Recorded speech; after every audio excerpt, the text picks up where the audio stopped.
Novembro 14, lendo a história de Deus. Tiago, capítulos 1 a 5. Tiago 1. Tiago, servo de Deus e do Senhor Jesus Cristo, as 12 tribos dispersas entre as nações. Saudações, provas e tentações. Meus irmãos, considerem motivo de grande alegria o fato de passarem por diversas provações. Assim, vocês saberão que a prova da sua fé produz perseverança. No entanto, a perseverança deve ter ação completa, a fim de que vocês sejam perfeitos e íntegros, sem que lhes falte coisa alguma.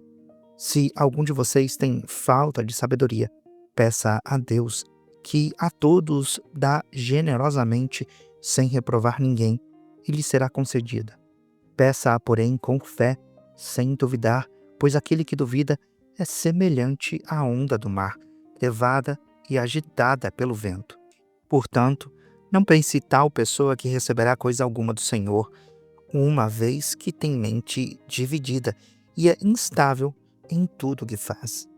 O irmão de condição humilde deve orgulhar-se por causa da sua elevada posição. Já o rico deve orgulhar-se por causa da sua condição humilde, porque ele passará como a flor do campo, pois o sol se levanta, traz o calor e seca a planta. Cai, então, a sua flor, e a sua beleza é destruída. Da mesma forma, o rico murchará com os seus afazeres. Bem-aventurado o homem que persevera na provação, porque depois de aprovado, receberá a coroa da vida que o Senhor prometeu aos que o amam. Quando alguém for tentado, jamais deverá dizer: estou sendo tentado por Deus, pois Deus não pode ser tentado pelo mal e a ninguém tenta. Cada um, porém, é tentado pelo seu próprio desejo, sendo, por este, arrastado e seduzido. Então, esse desejo, tendo sido concebido, dá à luz o pecado, e o pecado, uma vez consumado, gera a morte. Meus amados irmãos, não se enganem.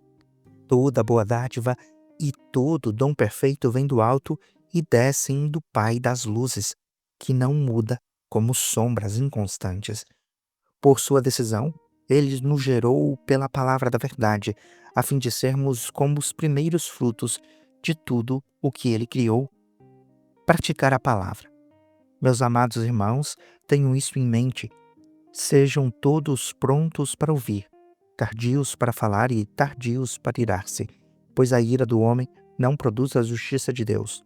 Portanto, livrem-se de toda impureza moral e da maldade que prevalece e aceitem humildemente a palavra implantada em vocês, a qual é poderosa para salvar a vida de vocês.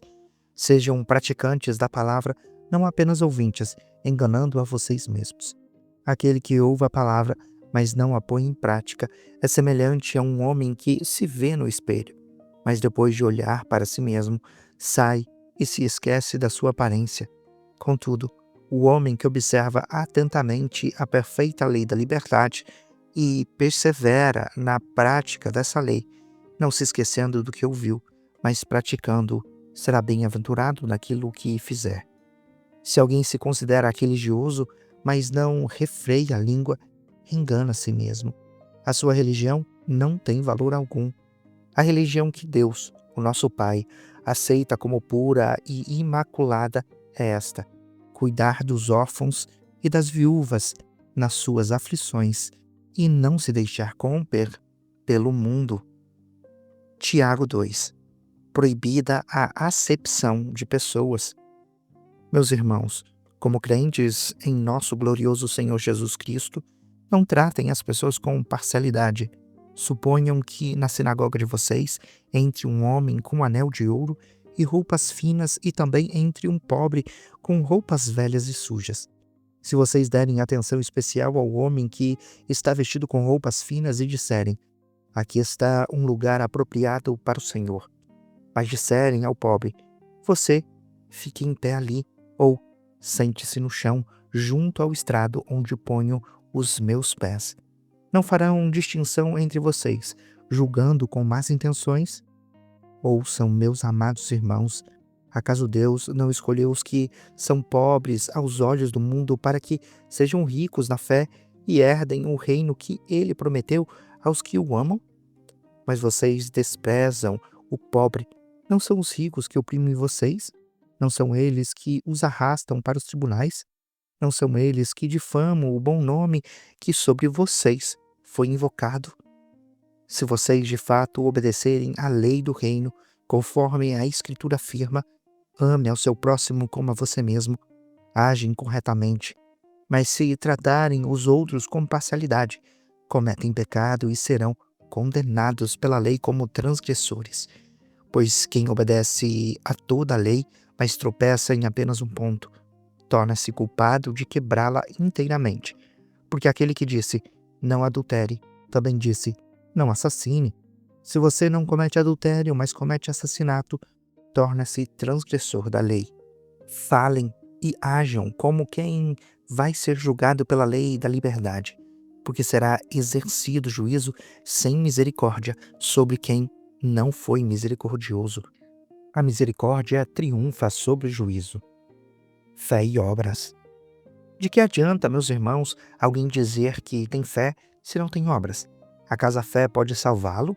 Se um irmão ou uma irmã precisar de roupas e de alimento de cada dia, e um de vocês lhes disser, vá em paz, aqueça-se e alimente-se até satisfazer-se, sem, porém, lhe dar o que necessita, de que adianta? Assim também a fé por si só, se não é acompanhada de obras, está morta. Contudo, alguém dirá, você tem fé, eu tenho obras. Mostre-me a sua fé sem obras, e eu mostrarei a minha fé pelas obras. Você crê que existe um só Deus? Muito bem, até mesmo os demônios creem e estremecem. Insensato, quer certificar-se de que a fé sem obras é inútil? Não foi pelas obras que Abraão, o nosso pai, foi justificado quando ofereceu o seu filho Isaque sobre o altar? Você pode ver que tanto a fé como as obras estavam atuando juntas e a fé foi aperfeiçoada pelas obras. Cumpriu-se a escritura que diz, Abraão creu em Deus, e isso lhe foi atribuído como justiça, e ele foi chamado amigo de Deus. Vejam que uma pessoa é justificada pelas obras, não apenas pela fé. Caso semelhante é o de Raabe, a prostituta. Não foi ela justificada pelas obras quando acolheu os espias e os fez sair por outro caminho?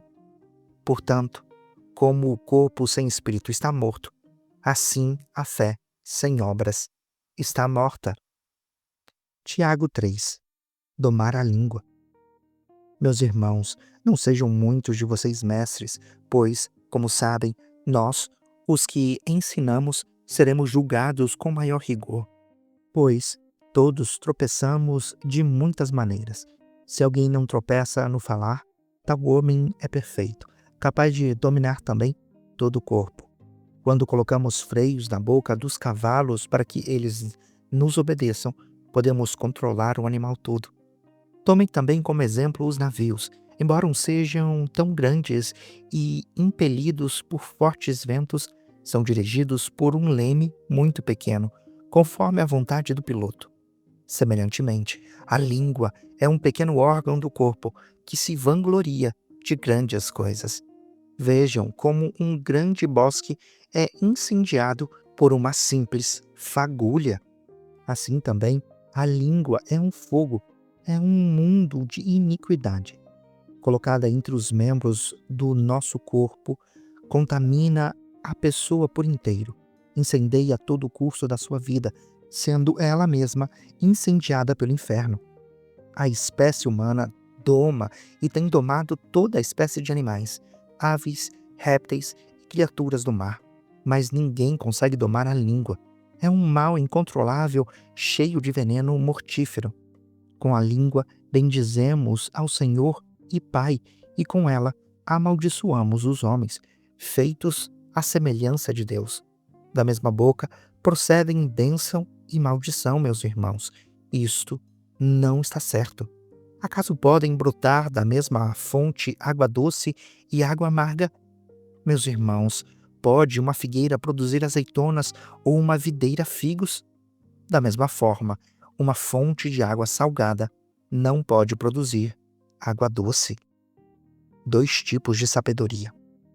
Quem é sábio e tem entendimento entre vocês, que o demonstre pelo seu bom procedimento e por meio de obras praticadas com a humildade que provém da sabedoria.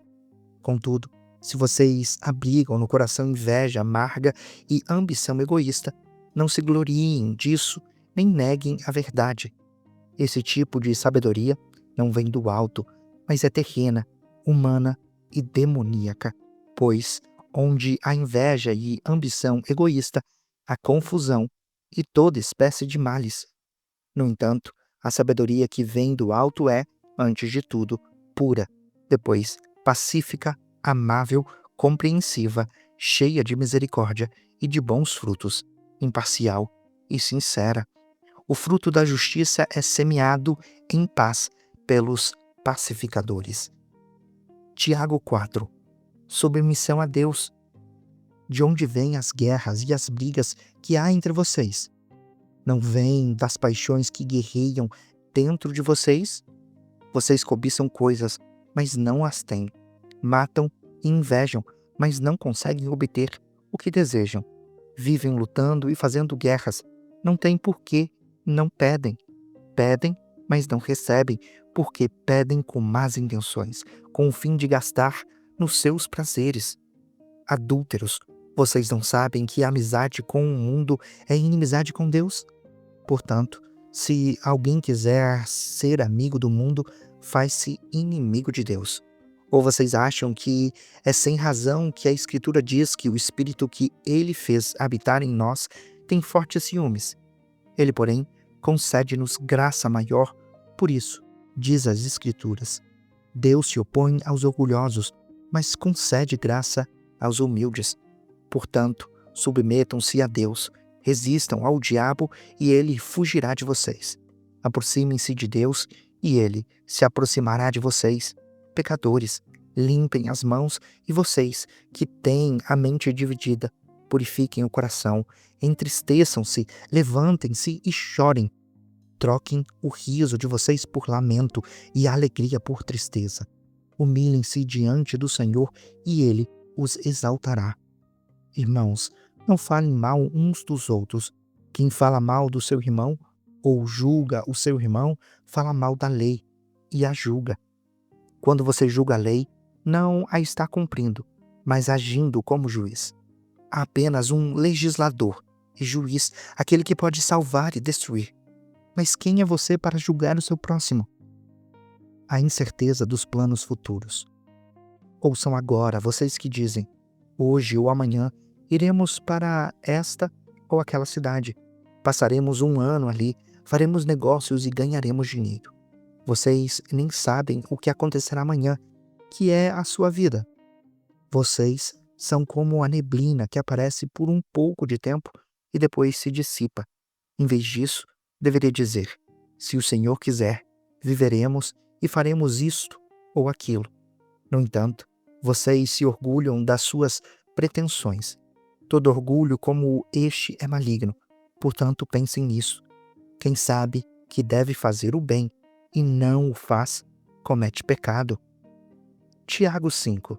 Advertência aos ricos opressores. Ouçam agora, vocês ricos, chorem e lamentem-se, por causa das desgraças que virão sobre vocês.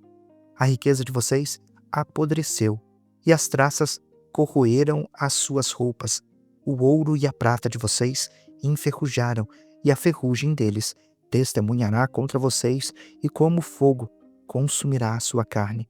Vocês acumularam bens nestes últimos dias. Vejam, o salário dos trabalhadores que ceifaram os seus campos e que vocês retiveram com fraude está clamando contra vocês. O lamento dos ceifeiros chegou aos ouvidos do Senhor dos Exércitos.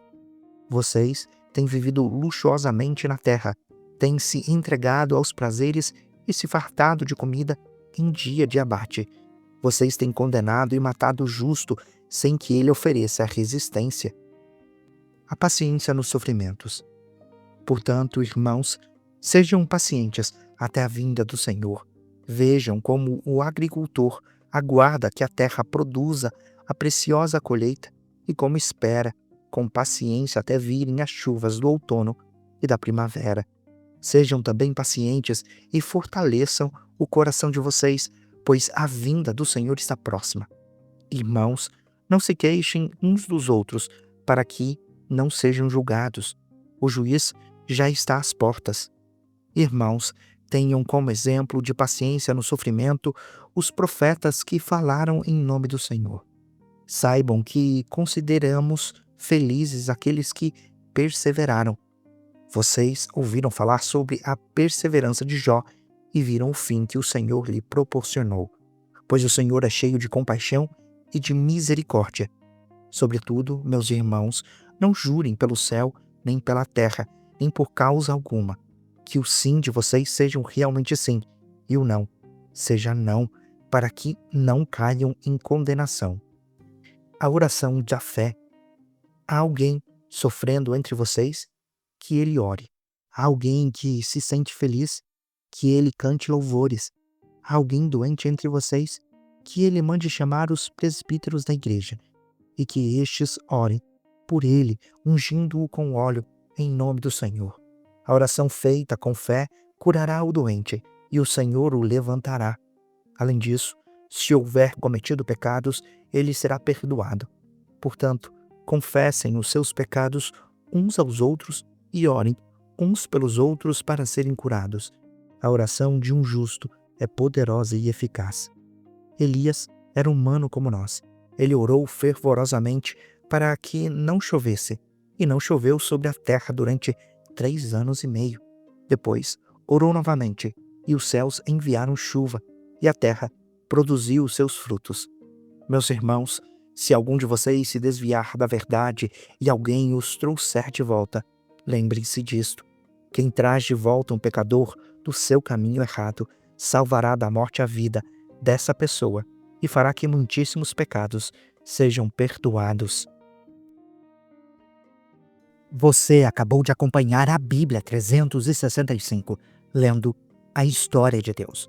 Se você quer acompanhar com outra versão bíblica, registrar a sua leitura, dar sugestões, participar de nosso grupo no WhatsApp, ou até mesmo fazer pedidos de oração, acesse sempre www.abiblia365.com.br e lembre-se sempre, em leituras diárias, confortaremos e fortaleceremos a nossa fé.